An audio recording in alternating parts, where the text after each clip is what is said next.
શિલાન્યાસ ઐતિહાસિક ભવ્ય ઉછામણીના પ્રસંગે આપણી વચ્ચે મહંત શ્રી આનંદગીરીજી મહારાજ અને મારા પરમ સ્નેહી મિત્ર આપણી વચ્ચે ઉપસ્થિત છે. એમને આપણે તાળીઓથી વધારીએ.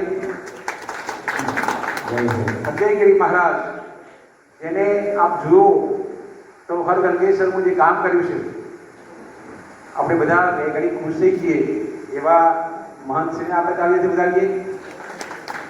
રાઘવદાસજી મહારાજ આપણી વચ્ચે દાતા શ્રેષ્ઠીઓ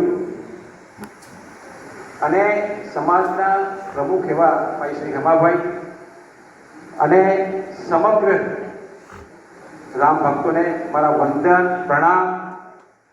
એક સુંદર કામગીરી જ્યારે ભગવાન રામના મંદિરની વાત કરતા હોય ત્યારે આ બધા સંકલ્પ જે છે પરમાત્મા કરાવતા છે, ભગવાન રામ કરાવતા. હું મંદિરે દર્શનાર્થે જતો હતો. આજુબાજુ જોયા પછી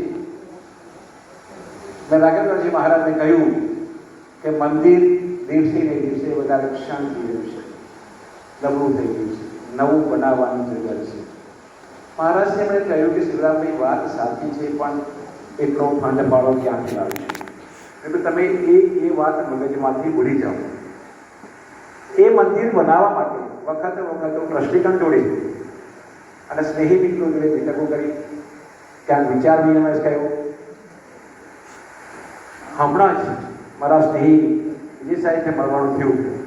અગાઉ પણ એક મિત્રે સૂચના કરી હતી કે ભાઈ આ મંદિર તમે જે છે તે હાઈવે ઉપર બનાવો તો સારી વાત છે. સાહેબશ્રીએ મને જ્યારે કહ્યું મેં મળવાનું ત્યારે એના પછી મેં સર્વે કર્યું.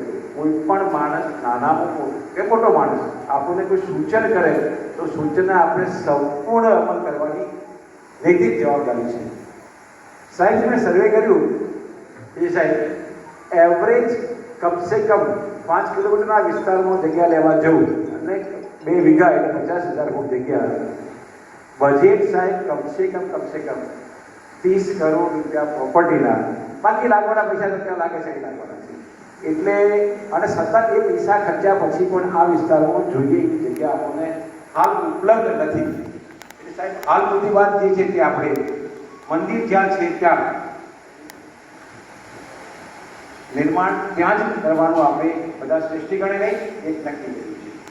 એટલે પહેલાં તો સર્વે ધર્મપ્રેમી જનતાને મારી નમ્ર અપીલ છે કે આજની આ સભામાં, ઉછામણીમાં અમારા મનુભાઈ અને પૂરી ટીમે કે ભાઈ કમસે કમ 1500 થી 2000 માણસ આવશે.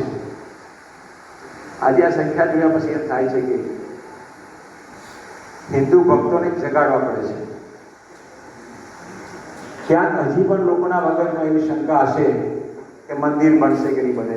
મંદિર બનશે ને બનશે. એ પહેલા દિવસે નક્કી છે. 1 રૂપિયાનું દાન નતું લખ્યું. એ દાડે પણ એક સંકલ્પ સાથે નક્કી કર્યું કે મંદિર આપણે ત્યાં બનાવવું છે અને ઐતિહાસિક મંદિર બનાવવું છે. અયોધ્યામાં જેવું રામ મંદિર છે એવું મંદિરનું નિર્માણ આપણે કરવું છે. એટલે દુનિયામાં કોઈ પણ વસ્તુ અશક્ય નથી. એથી વિશેષ વાત કરું ત્યારે દાન માટે જીવી છે ત્યાં ઘણા મિત્રોએ એવું કહ્યું કે દાન લેનાર અમારા ત્યાં આવે છે ને એ અમારું સૌભાગ્ય છે. આ વાત સાંભળવી મિત્રો. એટલે જ્યારે આપણે બધા એક થઈ આપણે આ રામજી મંદિર, ભગવાન જગન્નાથનું મંદિર અને મા અંબાનું મંદિર, શિવજીનું મંદિર તો ત્યાં આપણું થાય છે. આપણે બંને ગુરુ જે છે એમની પણ આપણે એમની સ્થાપના પણ ત્યાં કરવાના છીએ. આવું સુંદર ભવ્ય મંદિર જ્યારે બનવા જઈ રહ્યું હોય ત્યારે એના સહભાગી થવું એ પણ આપણી એક ઉત્તમ સેવા છે. સેવાનો લાભ ચૂકતા નહીં.